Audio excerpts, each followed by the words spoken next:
Commovente, cioè proprio una cosa che non me la sarei mai aspettata, insomma. È stato veramente bello, perché veramente non mi aspettavo un aiuto così grande da tutti quanti. A una settimana esatta dal furioso incendio che ha completamente distrutto la presqu'île del Nevegal, stamattina Patrizio De Biasi ha potuto riaprire il suo punto ristoro. È stata una corsa contro il tempo, una gara di solidarietà senza precedenti nella quale tutti si sono adoperati, ognuno ha fatto la propria parte, dal comune alla società Alpe del Nevegal, dagli operatori del Colle a Vivaio Dolomiti, senza scordare gli amici. Olio di gomiti, tra me e la mia compagna, gli altri amici che mi hanno aiutato tutti i giorni, da mattina a sera, a grattare e ripulire di nuovo tutto, poi chiamando i tecnici che hanno messo a posto le varie attrezzature e insomma alla fine mi sono tra parentesi salvato. Una ventata di ottimismo per tutti, anche per chi come Antonio Manisco nei giorni scorsi si è visto puntare il dito contro da un villeggiante che non ha usato parole tenere contro il suo supermercato, l'unico aperto in stagione sul Colle. Noi abbiamo di tutto e di più,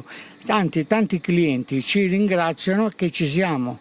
Abbiamo anche un'edicola, noi ci stiamo mettendo il cuore per il Nevegal. L'abbraccio a Patrizio De Biasi testimonia che gli operatori ci sono e che il rilancio del Nevegal è possibile. Non sono neanche bellunese, sono salentino.